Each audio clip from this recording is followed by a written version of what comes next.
Welcome, welcome, welcome. Welcome to the Bet Elevator. I am your host, Lou Betcha, as always, joined by Mike, the Couch Warrior. Mike, ready to break down UFC Vegas 57. Decent little card we got here. I feel like you're poised for a very big week here. You talking about me? Yeah, yeah. Honestly, I feel like this might be one of my quieter weeks. I'm already looking at my slate, and there's like an absence of round 3 props, and it makes me a little bit upset. But I'm working on it. Well, that's what the show's for. Yeah, that's what the show's for. I'm hoping to come out of here and then end up, probably wasting a good unit or so. But hey, we picked spots that make sense. We hit that Kevin Holland sub last week, plus Yes, 1,100. Our guest Patrick rocked the Joaquin Buckley round 2 KO, plus 1,000. So we do things here with logic, just a little bit. So he had to sweat that one too. He had to sweat that one too with the way they graded it. I almost cashed the round 3 because of that whole mess. Craziness. You guys could please like and subscribe. We do appreciate it here. We appreciate every one of you. Let me just shout out the chat real quick. Got my guy Brandon in here, Prince of Mischief, who sorry to tell you, I am completely sober right now. I have no drinks in me. So Zach, thanks for joining. Let's fucking go is right. We got my guy Daz halfway around the world. Let's go.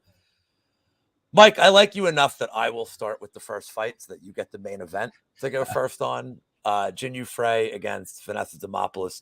Demopoulos has taken significant steam as the week's gone on. I don't know if this is an indicator of confidence in Demopoulos or people are like, I am not hitting minus 300 on Jinyu Frey. There's only two ways I see this fight really going. I think it's pretty binary. It's going to be Jinyu Frey by decision, or it's going to be Demopoulos wrapping up the sub. I know I've seen people on the Demopoulos finish only prop, which I understand. Brother. I mean, I'll start with Jinyu Frey by decision. It's about even money.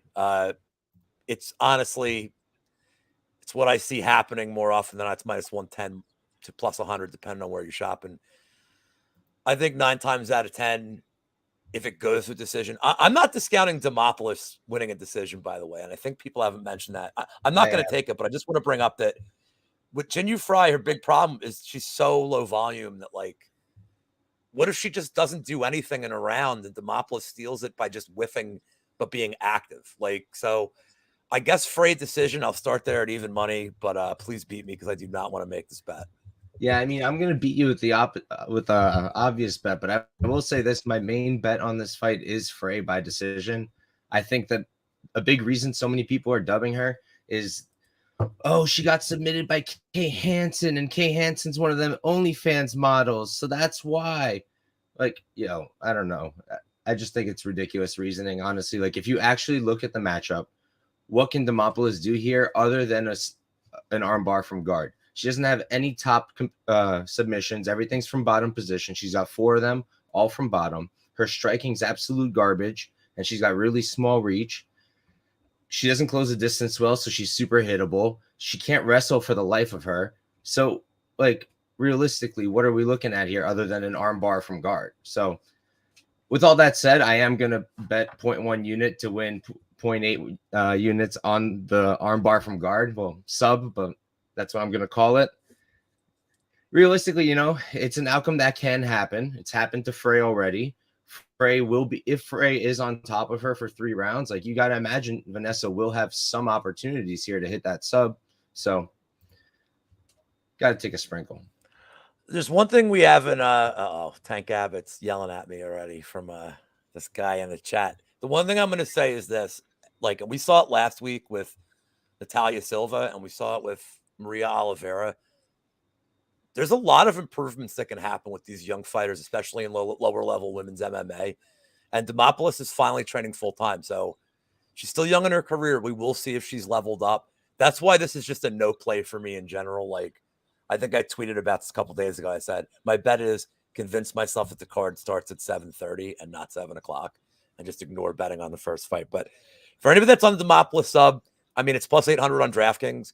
I feel like that's a pretty good price for what is like 90% of her win condition. So I don't hate it if you're on that.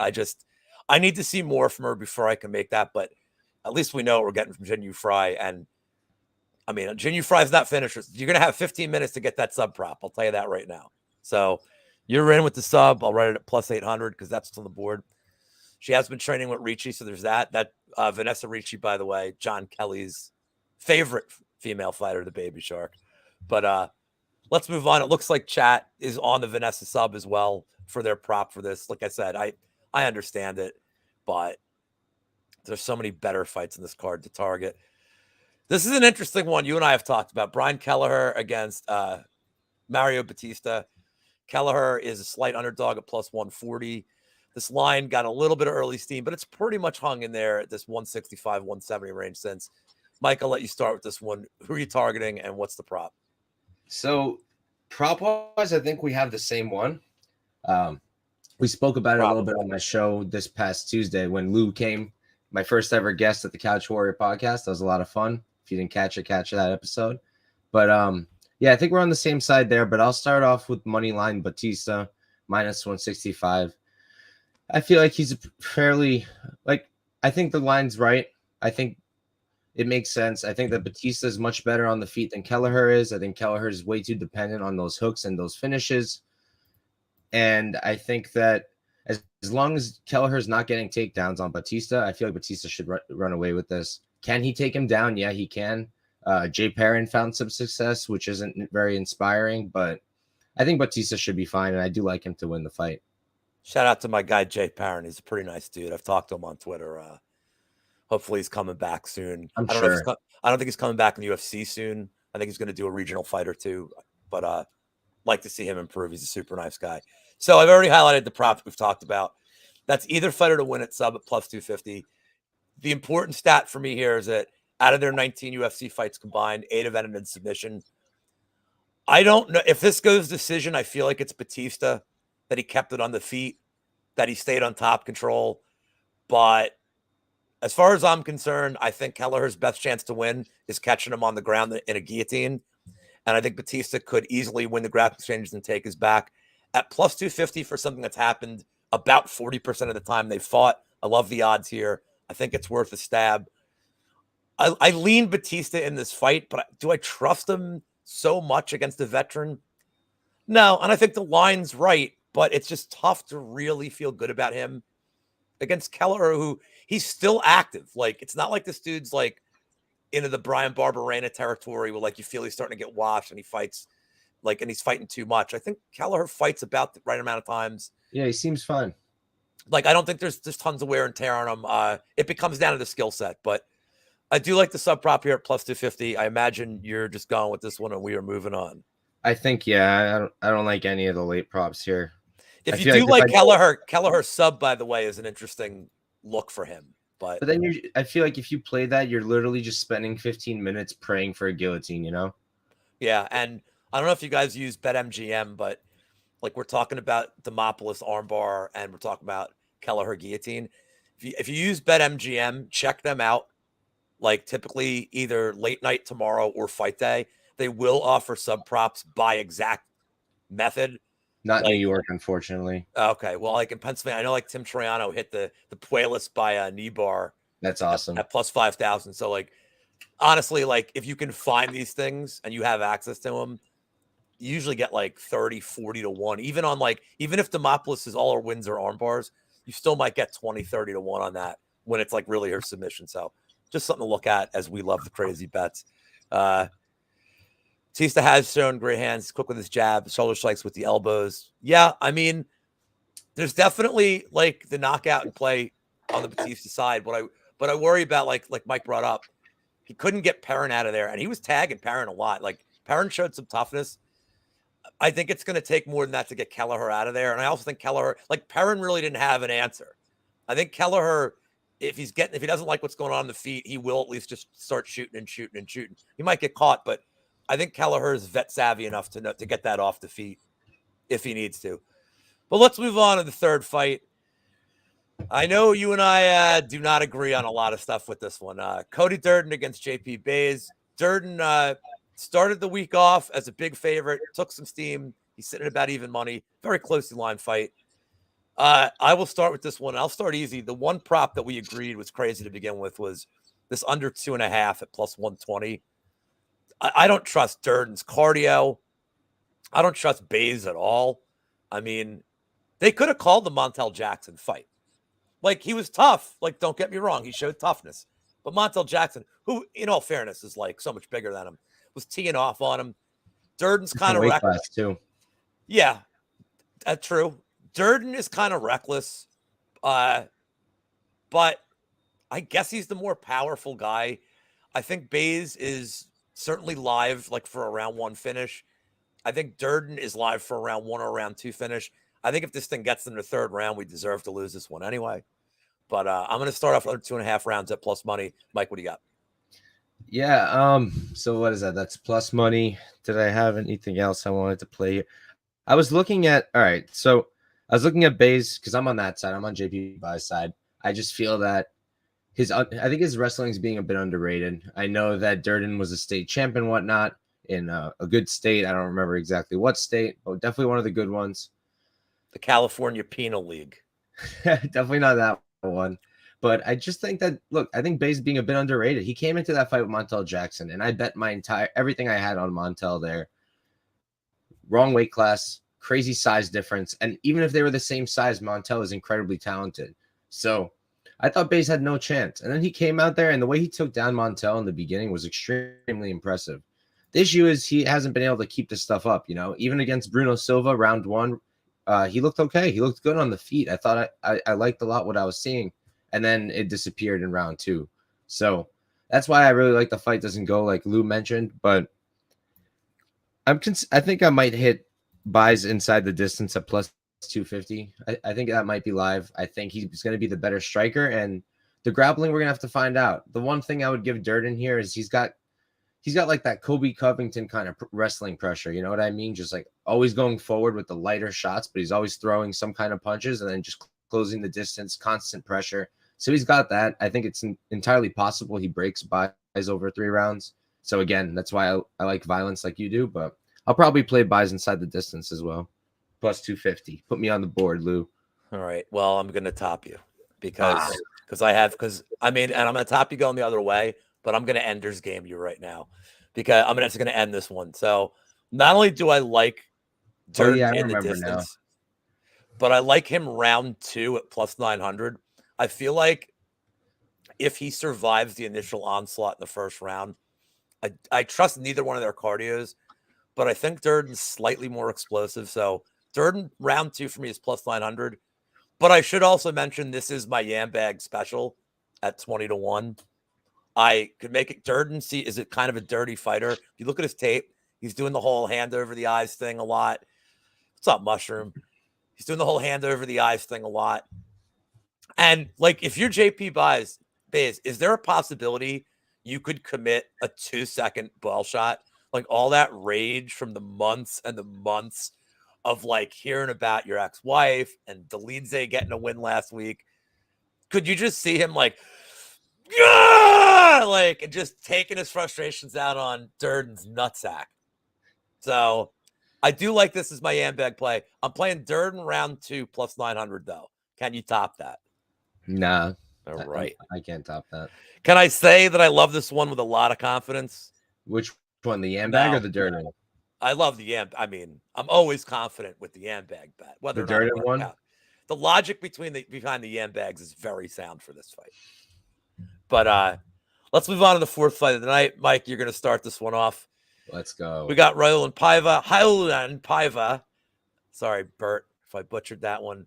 Against Sergey Morozov. Morozov coming off probably the craziest goddamn 7-minute fight you will see outside of like a Gaethje fight.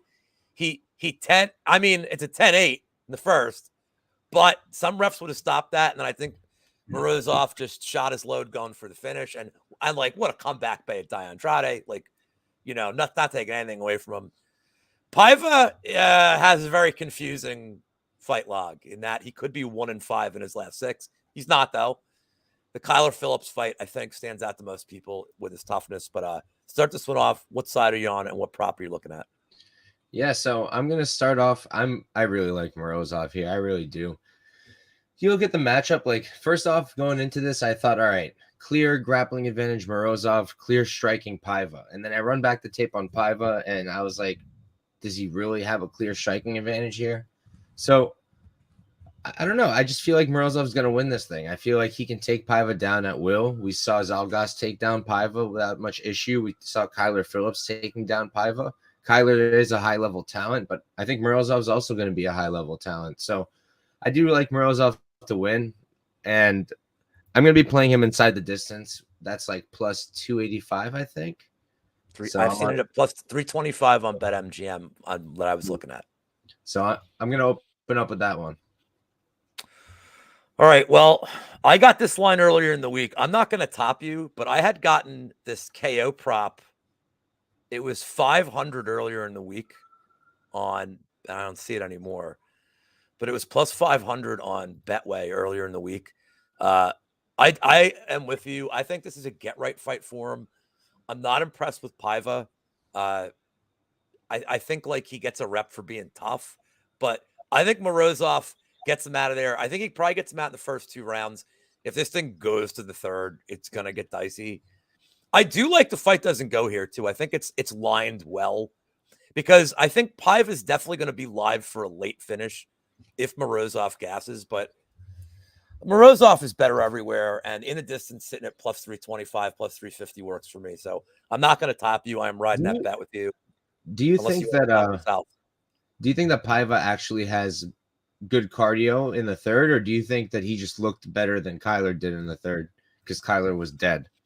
He had good cardio in the second, and then I think in the third, I mean, obviously you wilted a little bit but I give him I favor his cardio a little bit because I thought that with the pace that he put on in the second on Phillips, he wasn't going to be able to sustain it, but he definitely looked all right for how that fight went for 10 minutes. His cardio looked, like all things considered, looked great. I just don't think it will get that far.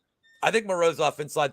I don't know what the round 1, round 2 combo prop is on DraftKings. They do that. And FanDuel, but that might be worth looking at too, because I don't like Morozov's chances late here. This gets to the third, this gets dicey. I just don't think he's equipped to fight 15 minutes. So with his style. So we'll see. But we are both on. I was asking because I was looking at Morozov round 3. That's one of the ones I'm looking at. Just because if he's able to grind Paiva for 3 rounds and finish him late, but I am concerned Morozov getting tired himself. So I'm laying off on that. He pushes such a crazy pace that but I mean, I just really don't trust Paiva's chin that much. I mean,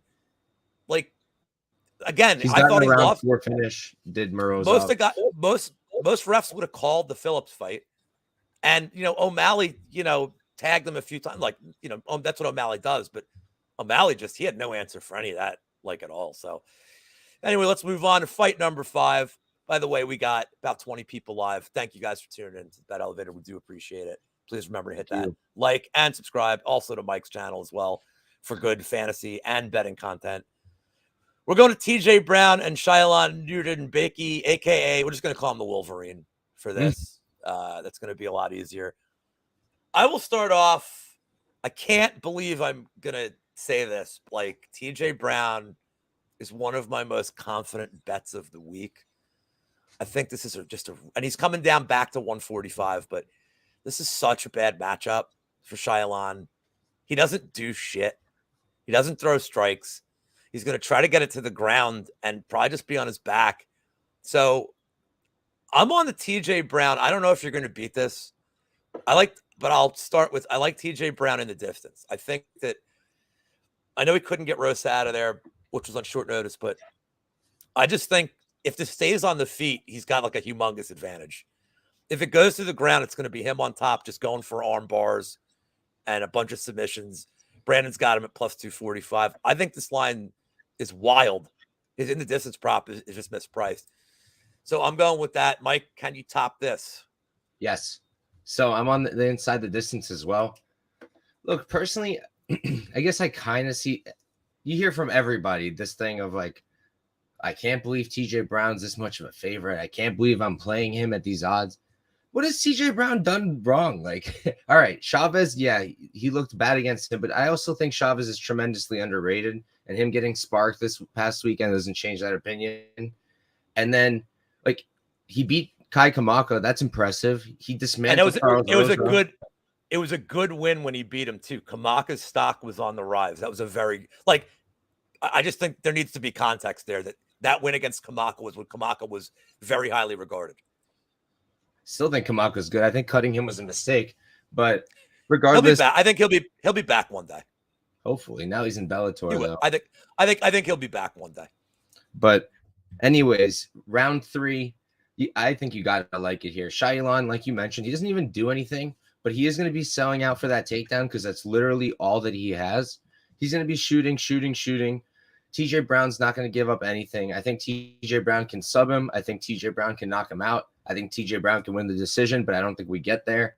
And I think a late finish is going to be super live because Nuremberg, at least in round 1, I think will put up some kind of, I guess you can call it a fight. And then round 2, I think it's going to start slipping away. And then if we can make it to round 3, I think he can get that finish, and then we can cash plus 1,500. So I'm going to sprinkle that one for sure.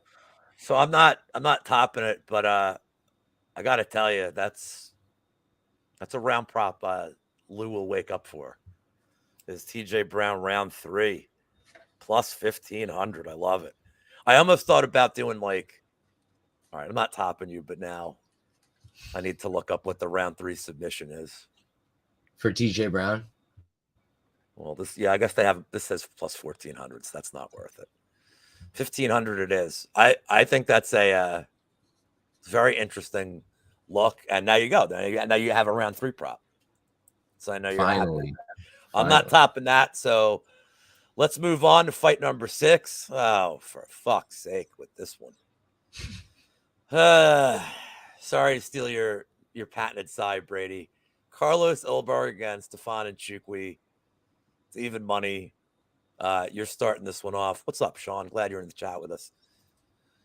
All right. So what do you got? I mean, I don't even know what to say with this one, dude. Have fun.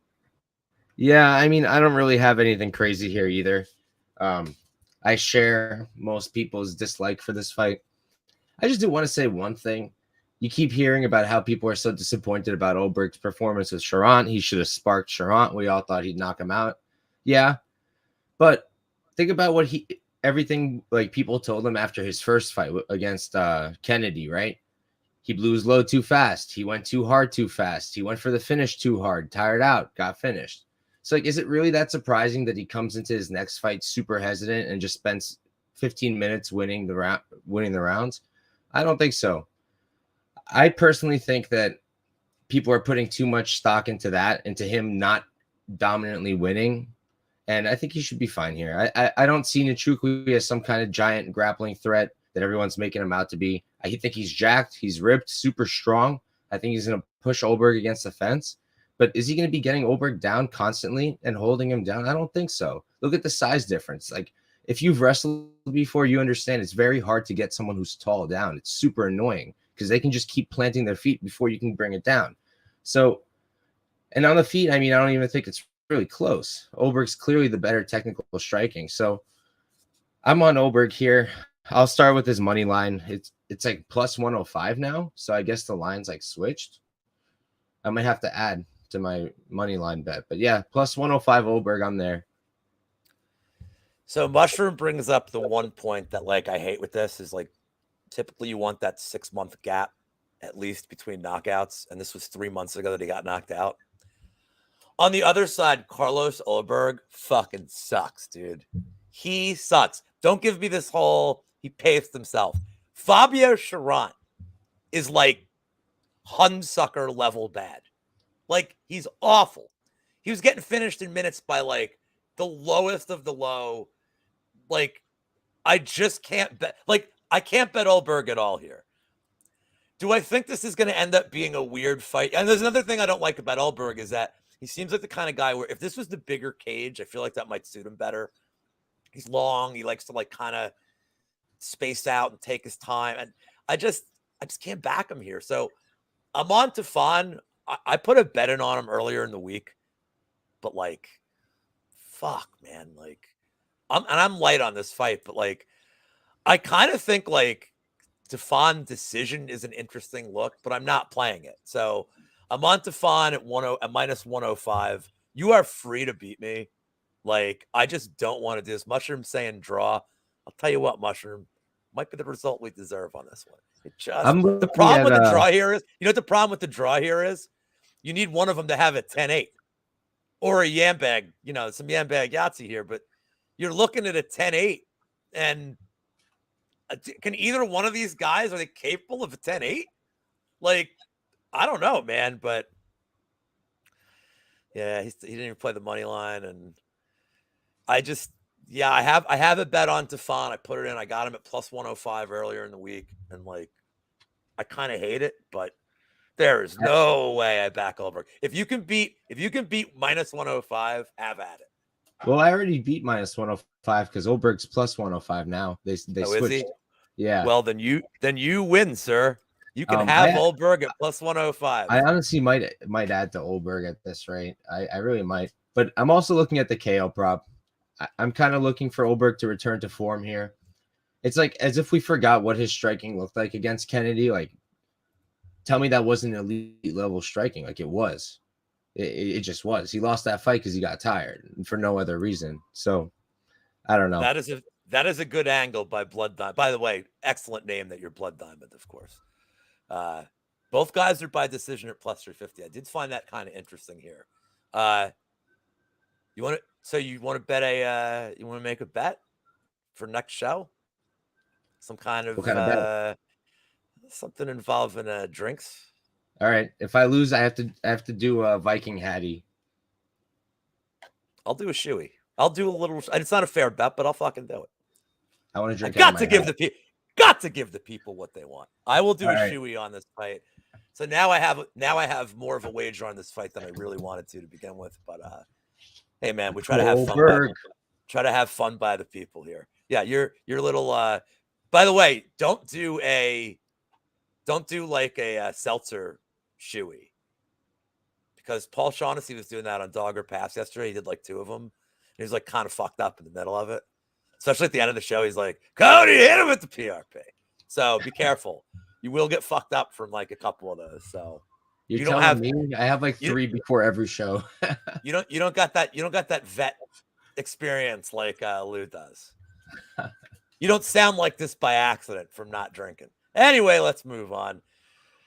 The craziest divide of MMA Twitter this week, I believe. Chris Curtis, Rodolfo Vieira. Vieira getting a lot of steam as the week has gone on. He's almost even money.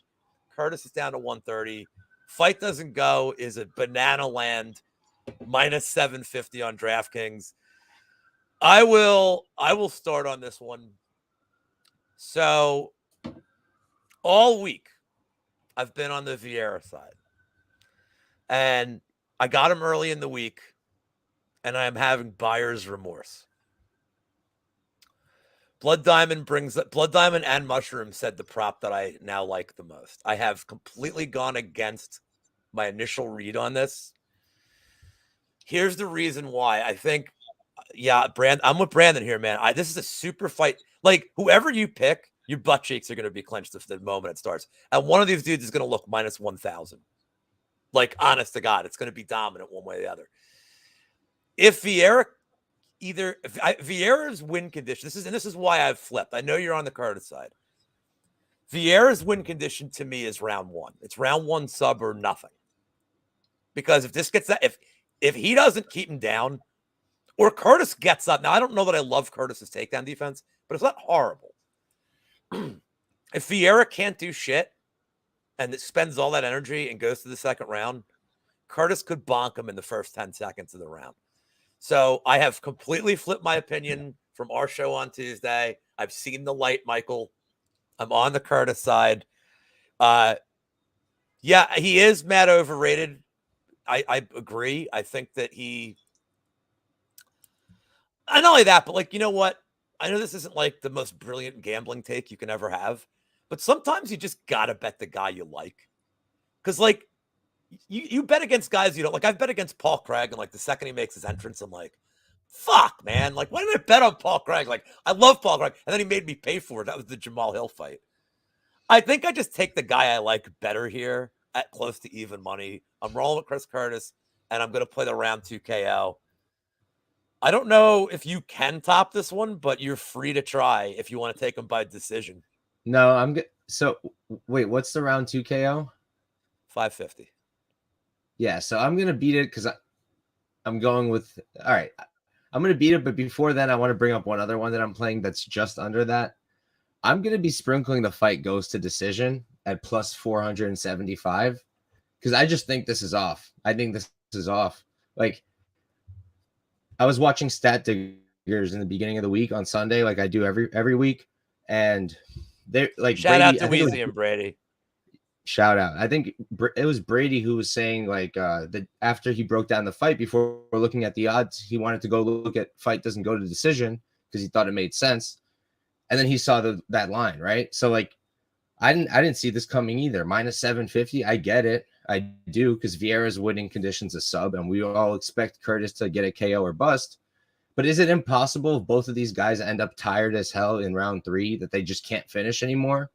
So I like a sprinkle there. I really do. It's just kind of ridiculous to me. Plus 475. These aren't heavyweights, so I think that's worth a sprinkle. But I am beating you because I am gonna take Curtis KO round 3 rather than round 2.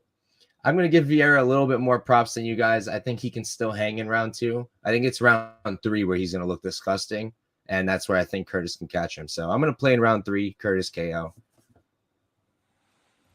Okay. I am not. Well, I can't top that. There's no other prop on the board I really like. Round 3 is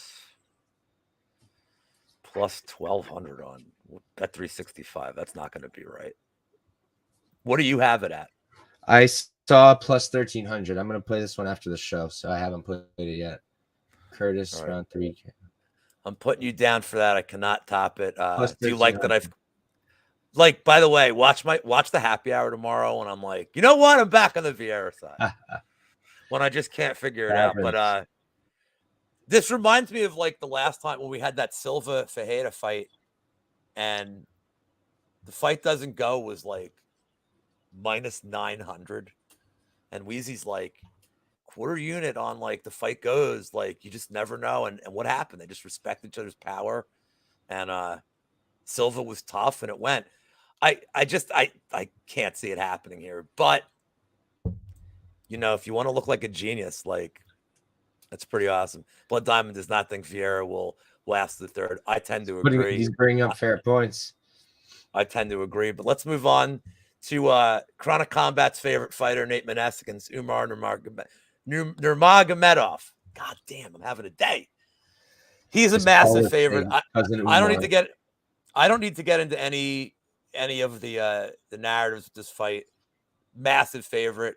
You're paying a premium for his name. Mike, what do you got? I mean, look, I'm playing the smart props, obviously. Nurmagomedov inside the distance. Nurmagomedov by sub. I really doubt anybody needs me to explain that. Other than, FanDuel has Nurmagomedov by sub at plus 145 right now. So if it's cool, I'm just going to bet that because that's doesn't really make sense.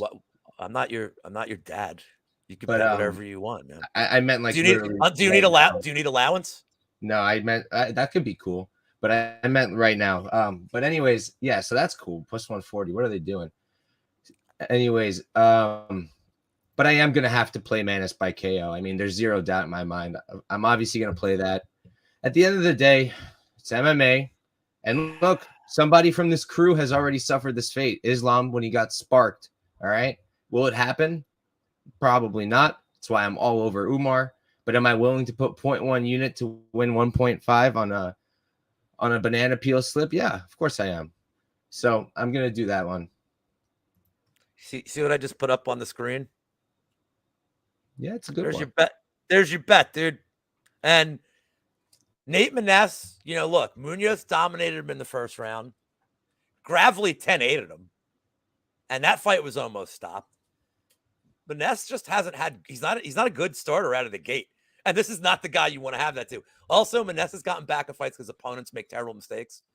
I don't think he's going to have the chance. I think this probably hits the ground and like your Blood Diamond saying KO. I think the ground and pound is very live here. That's the only KO I could see. But I mean, it's just not going 5 minutes. So I'm on Umar round 1. Can you beat the plus 200 here? Well, I told you. You already said Maness KO, but I know. But you're doing like a small sprinkle on that one. Well, that's always my big ones. You don't really, because here's the thing. You don't really believe in that bet. No, that's one of my You're hedges. just. It's one of my long shot hedges. I'm writing down Realistically, round one. I'm do I think I'm gonna spare you embarrassment on this one. like, do I think Manis can win this fight in any other way? No, I don't. So it's KO. I will say this. I've seen a couple of people online. They're putting him in parlays. Don't put him in a parlay. Gunnar Magomedov. You're not getting anything throwing -9. Like I'm seeing people doing PFL parlays and Bellator parlays. Do him like, inside the distance, if anything. I think somebody's got like an 8-fight Bellator or a PFL parlay I saw, and it pays like 4-1. What the fuck are you doing? Don't do those bets, dude. Anything can happen. You get one guy out of 8 fights, slips on a banana peel, injures himself. Those bets long term, they aren't really profitable. Like, don't throw this guy in a parlay. His in the distance prop is completely reasonable at like the -145 range. If it goes, if you feel like taking a decision and you think Manessa's tough, that's cool too. But bet him by a method. He's unbettable, like Prince of Mischief and like people are saying in chat, like, because he's unbettable at this price. So like, don't put him in a parlay. But let's move on to what I believe is the 9th fight right before the people's main event. Christos Giagos against Thiago Moises. I will go first with this one. Did it. I hate this fight. I completely hate it. I'm looking at fight doesn't go. Moises should finish him. This is like his strength of schedule is way better. I don't know that I can trust him. And Giagos is like, I don't trust Giagos' cardio late. But the pick for me is fight doesn't go. I'm going to be real light on this. It's -120. Please top it. I went into this fight and I really wanted to bet Giagos, and I just don't see it at all. I really don't. Let's see. Moises by sub is +260 on FanDuel. I don't hate that. Moises either wins this by a really boring decision with very little output, or he submits this guy. Maybe Moises by sub or decision, but I doubt that's going to be any better than fight doesn't go in terms of odds. You might get like -180 there. Yeah, no, I can't beat you here. Not even close. I really don't have any props here. Like, I would bet Moises sub, but I don't want to. I'll bet him by sub. I don't give a shit.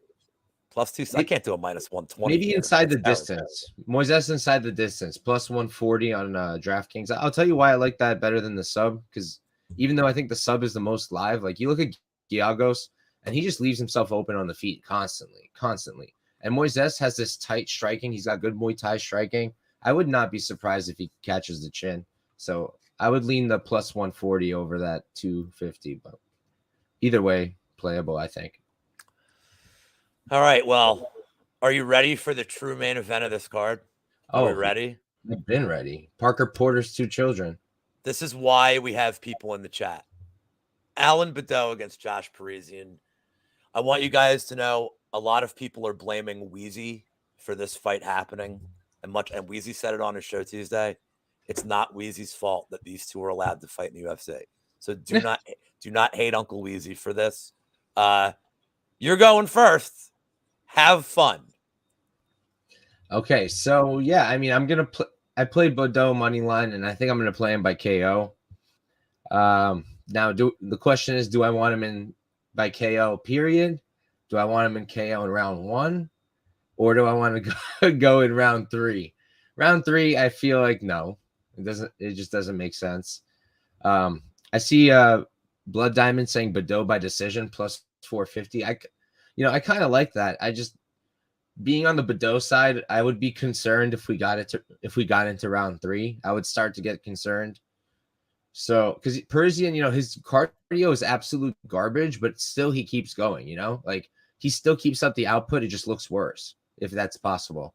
So, I guess I'll probably play the Badeau KO. What is it? +165. I'm probably gonna end up laying that. If I win this, obviously I will play it. You win, because no way am I getting involved in this one at all. I want nothing to do with this fight. That being said, I imagine that fight goes to diabetes is correct. That is. What did he call it? Spinning what kick? He had me crying. Spinning fat kick. So all I want to say is, I'm sure by the time this fight hits, I'll be like I don't know, 6 to 8 sodas deep in my night. So could I do something stupid if I feel like the night's going well? Probably. But pre-flop, I don't want to be part of this one. So let's move on to our co-main event. Neil Magny against Shavkat Rakhmonov. Rakhmonov he's 4-1 favorite on a lot of books. He's actually as big as 5-1 on FanDuel, which is wild. I will start this one off. I think Shavkat is like totally a special talent. I know people are feeling this Magny side. I know people are feeling this. I get it. Blood Diamond saying round 1 sub. The only reason I can't take that is I think the round 1 knockouts just as live. The dude's so fucking explosive that like I can see this ending violently. I don't think Magny can hold him against the cage. I think Shavkat's just going to do whatever the hell he wants here. I have in the distance. It's only minus 135 when I got it, so I'm giving you a layup to beat it. Minus 135. Yeah, honestly, I don't think I'm going to take that layup, to be honest. I feel like what I do want to do is add to my bet of Rakhmonov inside the distance. It's still minus 135 on DraftKings, so I kind of just want to add there. Because, look, I went into this and I was like, yo, I'm 90% sure I'm betting Neil Magny here. I've never been 100% sold on Rakhmonov. I still am not. I think he's going to be a top fiver, but do I think he's going to be a champ? I don't know. I'm going to find out, I guess, this weekend, right? So I really wanted to bet Magny, but I can't get there for obvious reasons. I think Shavkat probably sparks him, probably subs him. I can't pick a method for the reasons you said. It's as likely for a submission as it is for a KO, the way he's been fighting. So I'm just going to stick to inside the distance. I think I'm going to add another 1.3 units there to make it 2.6. Well, since I don't want to end this one on a minus prop, I will take the sub. Like I know half my reason here is it pays more than the knockout, but I do think Rakhmonov on the ground, it may not take long for him to wrap up a sub. I know Magny's tough, but I really do think he's a special talent. Plus 300 is not bad for the sub prop, so I'm going to just beat myself on it. And we're going to end with plus 300 for the sub. And we are moving on to the main event. Guys, we got 30 people in the chat. Thank you guys so much for hanging in there. And here we go. One of the more high-level main events we've had in a long time. Mateus Gamrot against Arman Tsarukyan. Tsarukyan almost a 3-1 favorite, depending on where you're shopping. Mike, take over on this one. You and I are both on the Arman side here. I know this for a fact. We both love this guy. How are you attacking the betting? I don't know, man. I'm a giant Arman fan. I've liked him literally since day one. I've been backing him in every single fight of his. You know what? I did play a prop. I played this one relatively early. I played Tsarukyan by decision. I got a plus 165. What's it at now? Let's see. Tsarukyan by decision is plus 150. You can get plus 170 on Bet Online. Look, I think Tsarukyan is special. I think he's going to be a champ. I don't really see how he finishes, like he has been finishing, but look, it's Yoel Alvarez who accepts bottom position. So he was literally stuck in that ground and pound by his own choice, to be honest. And then Christos Giagos, he finished. And like I said, Giagos' striking is really not there. And he might show that again this weekend. So while I think it's impressive he finished then the way he did, I don't know if I'm going to go all the way in believing he's going to finish Gamrot as well. Blood Diamond saying hedge with Arman round 4 and 5. I will say this. I don't think Gamrot's cardio is bad enough to really go there. But Arman is calling for a round 4 KO. So if you like that kind of thing and you want to listen to Arman, go for it. If we all listen to Holland, he called that sub in round 2. So, but I think Gamrot's going to put up a really big fight. I think Arman's still going to win. He's going to show how special he is, but I think he's going to win by decision. So early in the week when Weezy and Brady do the main event breakdown on Mondays, they said in chat, they're like, well, what's the Lou bet? And without even like really, I just instinctively was like, Tsarukyan round 3 KO. And then he came out and said Tsarukyan round 4 KO. And Who am I to go against this? I haven't had too many like wild plays in this card, but I love this one. Like, I do think it's not even a cardio thing. It's going to be, he's just going to wear him out. He's going to wear him out. He's going to wear him out. It's going to be a damage thing. It's not going to be a cardio thing. I think Tsarukyan's just going to have a lot of success taking him down. The one thing I can't get past with Gamrot is, yeah, I think he won the Gurum fight, but like still a close fight. But his last 3 fights, yeah, he's getting finishes, but he's getting finishes against dudes, you know, at the twilight of their careers, like Jeremy Stevens. Like, come on, dude. You're beating dudes who are like 38 years old. Whereas look at Tsarukyan's schedule. I mean, aside from Giagos, they're giving him like great fights all the time. So the strength of schedule is so much better. I don't think Gamrot can do anything that he hasn't seen already. I just think this is going to be domination. I don't think it's going to be as one-sided as the Alvarez fight, but I just think Tsarukyan just going to wear him out, just ground and pound, 3 minutes each round. Eventually, is going to get him, and when he gets him out of there, it will be from the ground. I don't see him getting him out of there on the feet. Not saying it's impossible, but feels like that's not his Armin MO. can hold Gamrot down. Oh yeah, really? Oh yeah. I still hope, dude. I'm such a big Armin fan. I want him to just come out here and dominate. I'm just nervous. That'll be. I would like to see this fight, Oliveira and Arman. I would. I'd say this Blood Diamond, like, who knows, man? Who knows? Had we said a few years, like 2 years ago, that Oliveira would be a dominant champ, most people would say we're all bugging. So I think Oliveira is going to beat Islam too. But you know what the best part we're going to have to do a shoey bet on, because I don't think so. Well, it's not going to matter because Beneil Dariush is going to beat Islam. Now you're bugging. That's why it's not. I don't know if I could be your co-host anymore now, Lou. We just like Beneil, man. He's just one of those dudes we really like, and I root for him. But no, he's probably. I wonder what kind of line I would need to bet Beneil. Like, I mean, you're going to get a good line. Like plus 300, I can't bet. You'll get higher. 500, I bet. Like, I think you'll get 4 or 5. No problem. Guys, we made it through the main event. Because I'm taking round 4 and you're not beating it. I'm not letting you. I'm going to join you, though. All right. So, Mike, tell the people where they can find you. Yes. So I've got a weekly Tuesday show where I break down the fights from a gambling perspective. Starting to have guests. Had Lou on this week. Next week, I'll have Eric from Eric Bets Fights. If you guys know that fella, he's dope. Follow him. And then on Wednesdays, I do my fantasy show. Check that out. That's already out. Put it out yesterday. I cover apps like Prize Picks, Underdog Fantasy, and Monkey Knife Fights. I believe I'm still the only YouTuber making the stats that I make, the charts that I make for Prize Picks. I think I'm the only one still calculating their fantasy scores. So come check me out. Use my stuff for your apps. Make some good bets. And then lastly, obviously, every Thursday, we're here on the Bet Elevator, my favorite show. And hopefully on Saturday, I'll be on the round table with John Kelly over there, and Lou should be making an appearance as well. Make sure to check that out too. All right. So you can find me at Lou Betcha on Twitter, MMA Engine. That's our channel. As far as next week goes, I just want to let you guys know a little programming note. I know Mushroom, if you're still here, you're going to like one thing I'm about to say. So next week's going to be a big content week. You know, it's pay-per-view week, big content week. Tuesday, so aside from our usual schedule, Tuesday night, John Kelly making a rare appearance off his channel.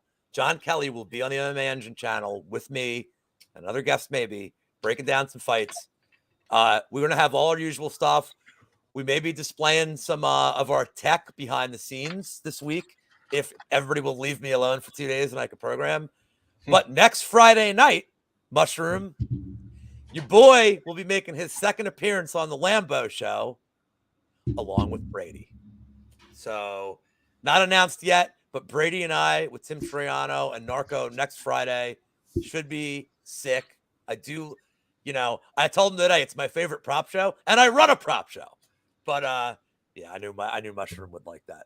Mushroom, this is the best the prop show, Lou. Come on. I know. I do like Narco's show a lot though too. It's so fun. But anyway, guys, we got a big week of content coming up next week. Thank you guys for hanging around. Good luck this week on your bets. And hopefully I'll see you guys tomorrow for the happy hour with Monk and our special guest, Sun Tzu, joining us tomorrow. Take care, guys. Bye.